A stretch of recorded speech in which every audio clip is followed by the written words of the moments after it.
আবারও নতুন করে প্রতারণার শিকার বিএলও কর্মীরা। রানাঘাট ১ নম্বর ব্লকের জয়েন্ট বিডিওর নাম করে ফোন করে চাকরির প্রলোভন দেখিয়ে হাজার হাজার টাকার প্রতারণা। ইতিমধ্যেই প্রতারণার কথা স্বীকার করেছেন একাধিক বিএলও কর্মীরা।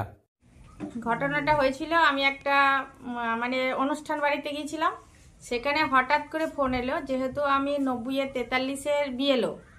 ওখানে বললো যে বলছেন যে আমি জয়েন্ট বিডিও স্যার বলছি, তা এখানে বিডিও অফিস থেকে আপনার বাড়ির কোনো ক্যান্ডিডেট আছে যে এরকম স্টেট ব্যাংকের ওটা সেদিন মনে হয় কি চলছিল, লাস্ট ডেট ছিল, বললো লাস্ট ডেট আছে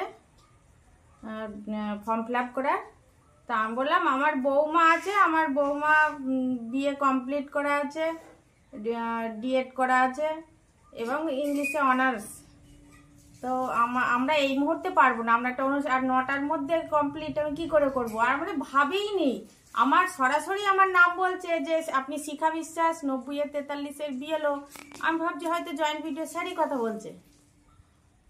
তারপরে আমি বললাম আমাদের পক্ষে সম্ভব নয়। তো বললো খুব আমার দ্বারা যদি কোনো একটা উপকার হতো, আমি আপনাদের স্যার বলছি, যদি আপনার ফ্যামিলির কেউ একটা এরকম স্টেট ব্যাংকের ভালো একটা অফার ছিল, যদি চাকরি পেত, তাহলে আমি সে উপকৃত হতো এবং আমিও কিছু করতে পেরেছি এই ভেবে এইভাবে আমাকে বলেছিল। নাম্বারটা আমি সেভ করেও রেখেছিলাম। আপনি সঙ্গে সঙ্গে না করেছিলেন? হ্যাঁ, আমি না করে দিয়েছিলাম। এরকম কতজনকে ফোন করেছিল এরকম? তারপরে তো আমরা সেন্টারে গিয়ে শুনলাম অনেকজনকেই করেছে। আমাদের তারাপুর অঞ্চলের বেশিরভাগ বিএলওদের করেছে এরকম। রানাঘাট ১ নম্বর ব্লকের যতজন বিএলও কর্মী রয়েছে তাদের প্রত্যেককে ফোন করে স্টেট ব্যাংকে চাকরি দেওয়ার নাম করে প্রতারণা করা হয়েছে বলেই তারা জানান। ইতিমধ্যেই সাইবার ক্রাইমে অভিযোগ দায়ের করা হয়েছে। বর্তমানে চিন্তিত রয়েছেন বিএলও কর্মীরা। অভিযোগের ভিত্তিতে তদন্ত শুরু করেছে সাইবার ক্রাইম ব্রাঞ্চ। প্রথমে ফোন করেছিলাম, আমি তখন দীঘাতে ছিলাম। হ্যাঁ, আমাকে বললো যে আপনি ৯০-৪০-এর বিএলও চম্পা বিশ্বাস বলছেন? তো আমি বললাম যে হ্যাঁ স্যার, আপনি কে বলছেন? বলছে আমি রানাঘাট 1 ব্লকের জয়েন্ট বিডিও বলছি। তো আমি বললাম স্যার বলেন। বলছে কি আপনি আপনার প্রাইমারি স্কুলের যে চন্দ্রপুর প্রাইমারি স্কুলের হেডমাস্টার মশাইয়ের নাম্বারটা দিন।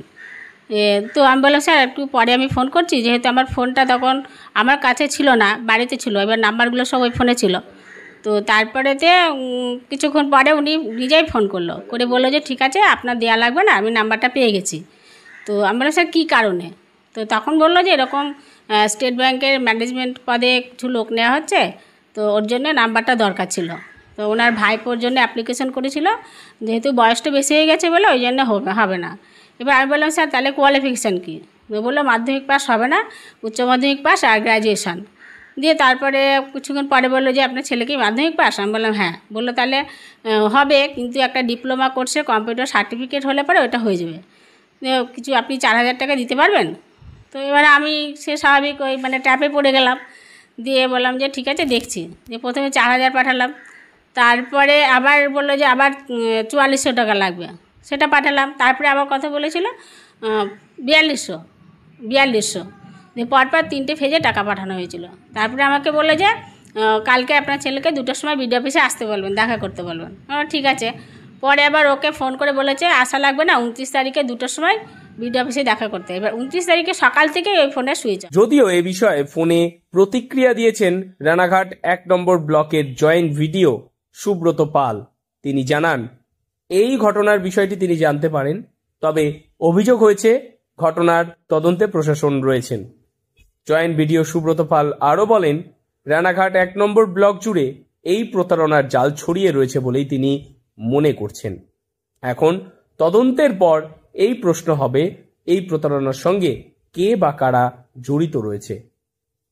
নদিয়ার রানাঘাট থেকে মৈনাক দেবনাথের রিপোর্ট, লোকাল 18 বাংলা।